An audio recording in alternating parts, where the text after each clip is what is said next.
We've now gone to Stratford to effectively avoid this horse. Hello and welcome back to Let's Talk Racing. It's been a while since we made a video. We made a Cheltenham preview last time, and at the start of that video we gave away an Ollie Murphy racing cap, and the winner of the Ollie Murphy racing cap is Niall Watson. So Niall, contact me on Twitter.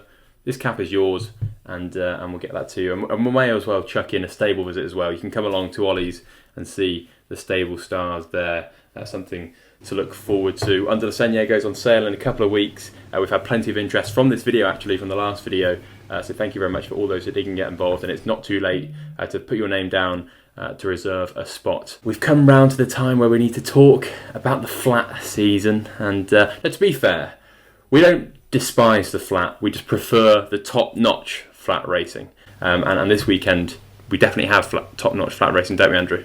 Yeah, exactly. Look, good flat racing is still brilliant to watch, and I know plenty of people in the comments do love their flat racing, and I love good flat racing. I probably don't get stuck into the lower end stuff as much as I would maybe get into lower end jump racing, but that's just a personal opinion. But we're still going to be here throughout the entire summer previewing all the big flat racing and starting off with the Lockinge this weekend, and what should be a brilliant card on Saturday at Newbury. Obviously we've had the Dante meeting going on throughout the week as well. Plenty of clues to be found there as well going forward towards both the Oaks and the Derby. So we're going to be previewing the Carnarvon Stakes at the Aston Park and then the Lockinge as well. 3 good races to look forward to at Newbury on Saturday. Then we've also got a few fancies over the timber to look forward to as well. Let's start off then with the Carnarvon Stakes. We both had a conversation before we came on today, and we both like the look of Tactical. If you didn't know, the channel was Racing Central before, and we had Oisin Murphy on at the start of last season, and we said, Oisin, give us a 2-year-old to look out for. It's the most exciting time of a horse's career. How good are they going to be? And he said Tactical. He thought he was a very good horse, and he proved in the early season that he was a very good horse. Things sort of went a bit off the rails, didn't it, at the back end of last season? Exactly. I think it was probably the weight of my money on him that made the form slump, because Oisin Murphy obviously did give this horse to us, and I have never gotten this horse right whatsoever. I think every time he's won, I've been taking him on. Every time I've backed him, he hasn't won. But he is a very good horse, and he was very impressive on his reappearance over 7 furlongs. Drops back to 6, but I don't think that will be too much of an inconvenience, Josh. No, they're trying to work out if he's a Diamond Jubilee horse. If they go to Ascot for one of those big Group 1s, I think he is. I think he is a Group 1 horse. Maybe not a winner at Royal Ascot, but I think he's going to win this. 3-1. I think it's a good bet as well. I think he'll go off shorter.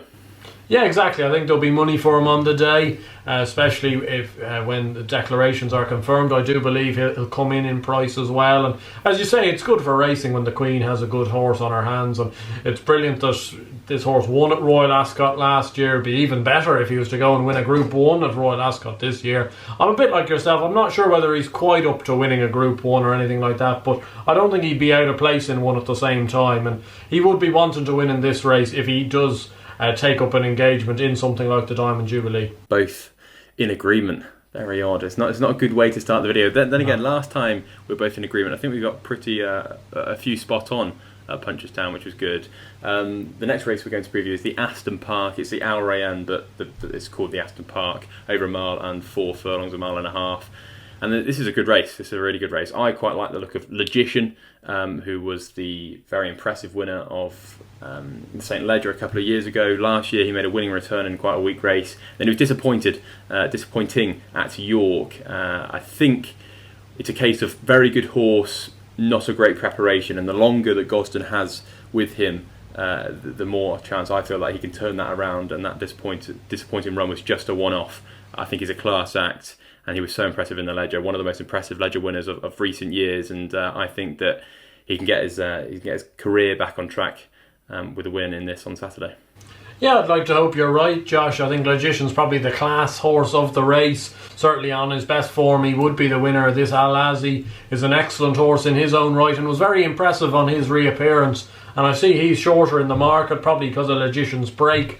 We have to remember he won the St Ledger beating Sir Ron Priestley, who's come back after a year off himself to be extremely impressive in 2 wins this year, and runs in the Yorkshire Cup this week as well. And I think he's an excellent horse and a really lovely type of horse, laid back, runs on all day. And Logician's the same. Sometimes it takes him a while to get him stoked up, but I'm hoping that he might be ready to go. And Frankie Dettori obviously back off the 1,000 guineas win. We saw that flying dismount back, which is great to see, and hopefully we might see another one on the back of Logician. He's one of John Gosden's best horses. It was a pity to see what happened to him last year at York, but he is an excellent horse, and hopefully he can get his career back on track as a 5-year-old. 2 from 2, this is scary.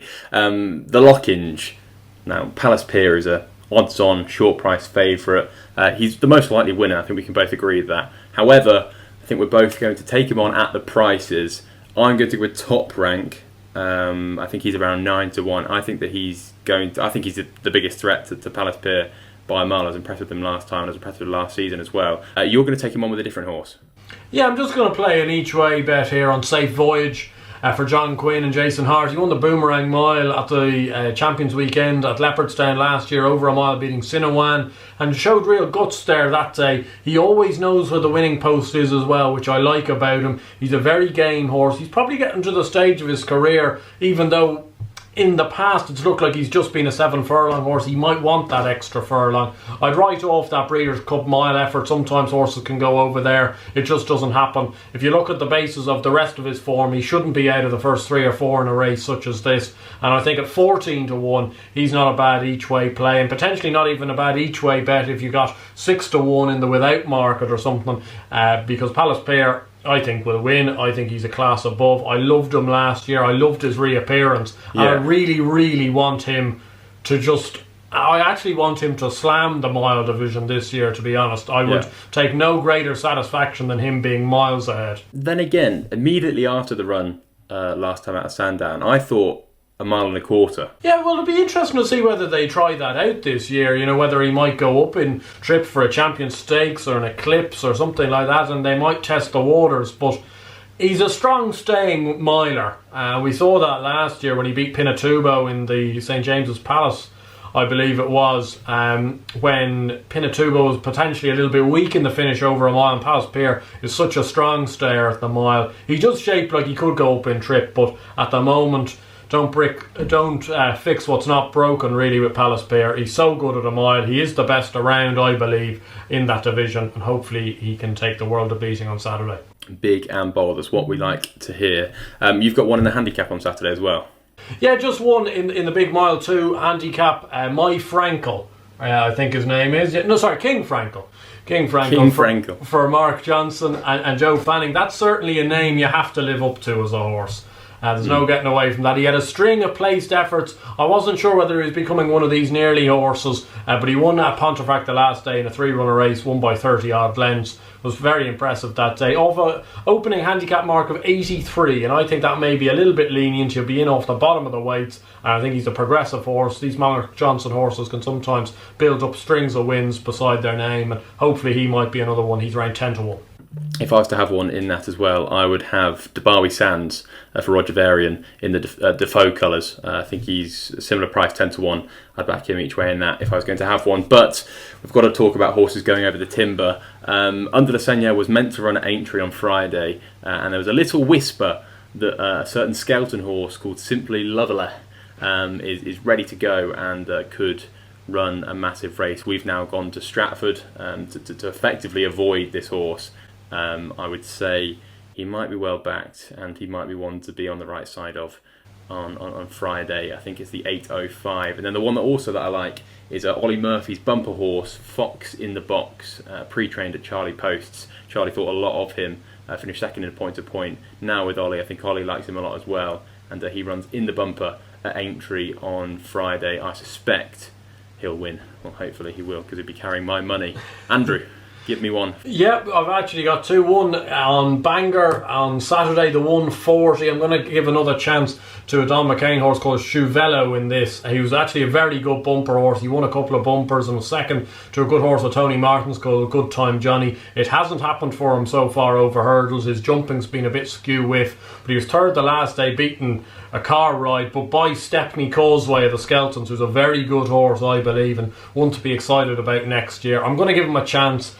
based off his bumper form, he should be walking a race like the 140 at Bangor. You know, credit to all involved, but it isn't one of the strongest races in the world for a maiden hurdle at this time of the year, and he should take the world a beating. And then on Wexford on Sunday even, the 225, Peter Fahey's horse Visionarian. I think he's a really good horse. 2 starts back, was only 3 lengths behind the Devil's Coachman, then went to Fairyhouse. Everyone, I think, on Racing Twitter thought he was superbly handicapped off 124, didn't stay over 2.5 miles, drops back to 2 miles in a rated novices hurdle. I think he'll take the world a beating as well. So Cervelo and Visionarian, I might even play a little double on the 2. I'm going to play a double on my 2, but what we'll do for charity, for the Injured Jockeys Fund, I'll put 20 quid on all 4 in a lucky 15, and the proceeds can go to the Injured Jockeys Fund, and hopefully we can have a bit of fun. But I'm looking forward to Friday. It's a shame I'm not going up to Aintree, but those two. If Fox in the Box wins now, I know you love an Ollie Murphy horse. He will be a cliff horse if he wins impressively on Friday. Oh, absolutely. Even if he doesn't win, I'll still be backing him off a cliff next year when he's running in a handicap hurdle around Market Raisin. Ollie Murphy around Market Raisin is just absolute mustard to me. Like he just always runs these horses that are well handicapped. Your Gunsight Ridge, Linley King sort of horses. They always get the job done at either Market Raisin or Utoxeter. They're the only 2 tracks. Yeah, I love Ollie. I hope he has a brilliant season. He's actually top of the Trainers' Championship, so we can celebrate that as long as he's up there. So yeah, Fox in the Box, in the bumper at Aintree on Friday. I think that he might be a bit better than a Market Raisin handicap hurdle. So one to look out for there. But thank you very much for watching. I know this is quite short and brief, but we wanted to make it short and snappy, and so we're not going to go into too much detail about the racing at the weekend, as it is the flat stuff. But we've got more anti-post videos coming up. We've got some exciting stuff. We'll see you on the next video. Like and subscribe if you haven't already, and thank you very much.